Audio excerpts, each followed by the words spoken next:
তাদের এরকম মানবত জীবনযাপন করে। আমি যখন আপনাদের এই কিন্তু এর আগে প্রতিবন্ধী যেতে এসেছি তখনও কিন্তু আমি বলেছিলাম একই কথা যে এরকম আপনাদের এরিয়াতে যদি কেউ থেকে থাকে আমাদের দৃষ্টিগোচর করতে হবে।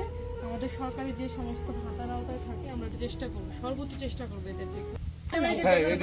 ভাতা তো না, আপনাদের এখানে 3 এর সহায়তা দেওয়া যেতে পারে, 12 ধরনের সুযোগ সুবিধা আছে। তো আমি একই এরিয়াতে এসে কয় মাস হয়ে গেছে, তাই না, 4-5 মাস হবে, তখন ওই এরিয়াতে পাইলাম, তখন ওদের বলে নাই। প্রথমে অসংখ্য ধন্যবাদ আপনাদের মাধ্যমে গতকাল কিন্তু আমাদের কাছে এই নিউজটা এসেছে যে আমাদের উজানচর ইউনিয়নের 1 নম্বর ওয়ার্ডের রিয়াজউদ্দিন পাড়া, যে এখানে আমরা এখন আছি, সেই পরিবারের একই পরিবারের 4 জন মানবতার জীবনযাপন করছেন এবং একজন ভিক্ষাবৃত্তির সাথে তারা আছেন। তো আমাদের এখানে আমাদের সমাজসেবা অফিসার আছেন, আমাদের পিআর মহোদয়, চেয়ারম্যান সহ সংশ্লিষ্ট অনেকেই আছেন, তাদেরকে একত্রে নিয়ে এসেছি। আসলে এই নিউজটা কিন্তু আমরা গতকালই জেনেছি, আগেও কিন্তু জানিনি। আপনারা জানেন যে এর মধ্যেও কিন্তু আমাদের এক ভিক্ষুক ছিল, পরিবার ছিল, গত কয়েক মাস আগে কিন্তু তাদের আমরা পুনর্বাসনের চেষ্টা করেছি। ঠিক একইভাবে আমাদের এরা যারা আছে, গতকাল যেহেতু জানতে পেরেছি, এখন তাদের কোন কোন সহায়তা দেওয়া যায়, এখন তাৎক্ষণিকভাবে আমাদের শুকনো খাবার ছিল আর 10,000 টাকা আর্থিক সহায়তা দিলাম। আর পরবর্তীতে আমরা যাচাই বাছাই করে আমাদের তারা যদি প্রতিবন্ধী, অনেকে মনে হচ্ছে তো শারীরিক প্রতিবন্ধিতা যদি থেকে থাকে, সেক্ষেত্রে সরকারি ভাতার আওতায় আনতে পারবো। সে আমাদের বিভিন্ন অফিসারদের সাথে কথাও বললাম, আমাদের সমাজসেবা অফিসারের সাথে কথা বললাম, তাদের একটা বরাদ্দ আছে দুস্থ অসহায়দের জন্য গৃহ নির্মাণে। তো আমরা মনে হয় গৃহ নির্মাণের যে ব্যাপারটা, তাদের জন্য আবাসস্থলটা মেন দরকার, তাদের ঘরটা আমরা তাৎক্ষণিকভাবে দ্রুত সময়ের মধ্যে করে দেব। এবং জনস্বাস্থ্য প্রকৌশল থেকে আমাদের উপজেলার জন্য যে বরাদ্দকৃত মানে স্যানিটারি যে টয়লেটটা আছে, সেটার ব্যবস্থা আমরা এই পরিবার করে দিব। এবং ভিক্ষাবৃত্তির সাথে যে বর্তমানে নিযুক্ত আছে, আমরা চাচ্ছি যে ভিক্ষাবৃত্তি থেকে যাতে বের হয়ে সাধারণ পেশাতে তারা ফেরত আসে, তার জন্য এবং তার জন্য সুইটেবল কোন পেশাটা হয় সেটা আমরা সবার সাথে কথা বলে তার নতুন পেশার ব্যবস্থা করব।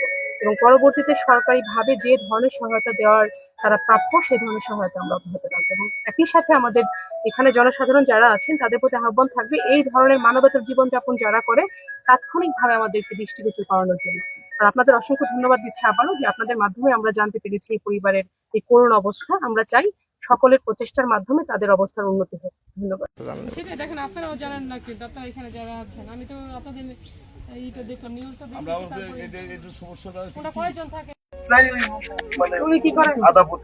তার দোকানে ছিল, দোকান টোকানে বা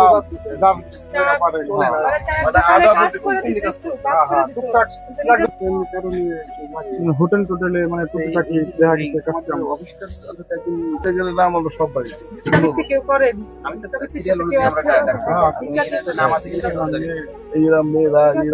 যেহেতু শুনলাম, এক হচ্ছে প্রতিবন্ধী একটি বিষয়, আর হচ্ছে ভিক্ষাবৃত্তির কথা আপনারা বলেছেন, তার প্রেক্ষিতে আমাদের সমাজসেবা অফিসারকে নিয়ে এসেছি, আমাদের পিআর মহোদয় কিন্তু এসেছে, আমরা চাই এখন আমাদের সরকারি সহায়তা যেগুলো হয় এগুলো তো আপনারা যারা তখন জানাইতে হবে তো অফিসে। আমরা কিন্তু আজকে যে গতকাল জেনেছি যেরকম একটা পরিবার আছে এখানে,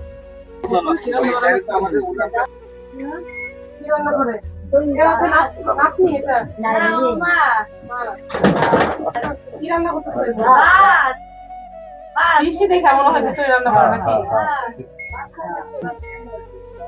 আগুন লাগছে ঘরের ভিতরে না অবস্থা দেখছেন, মানে অনেকদিন আগে স্যার আমরা রেজিস্ট্রেশনের পক্ষ থেকে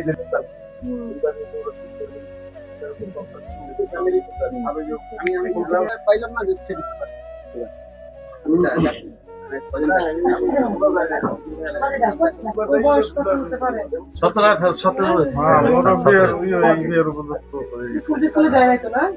যেহেতু সুযোগ এখন আছে, তারাও পাবে। আমি লটারি করবো, ঠিক আছে, যেগুলো আমি দেখবো একেবারে জড়ার জন্য তাদের প্রয়োজন খুব বেশি, সেক্ষেত্রে তাদের প্রায়োরিটি দিয়ে অন্যগুলো লটারি, ওই টাকাটা আমরা বলি সবার ভূমিকা আছে। সরকারি ভাবে যে ধরনের সহায়তা দিব সেটা তো অবশ্যই আমরা দিব, আর হচ্ছে ব্যক্তিগত ভাবে যে কেউ করতে পারে। দেখেন যারা সামর্থ্যবান তারা কিন্তু এইরকম থাকারই কথা ছিল না, তারা রান্না বাড়া এখানে করতেছে, ভেতরের অবস্থাটা ভয়াবহ, একেবারে মানবতা জীবনযাপন করতেছে।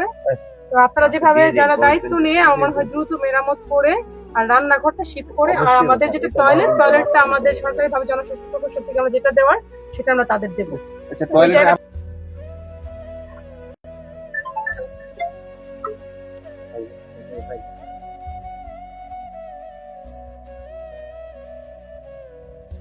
এইটা আমরা দেখি। থাকেন তাহলে এটা দ্রুত শেষ করেন, হ্যাঁ? এটা পরের জায়গাটা রেখে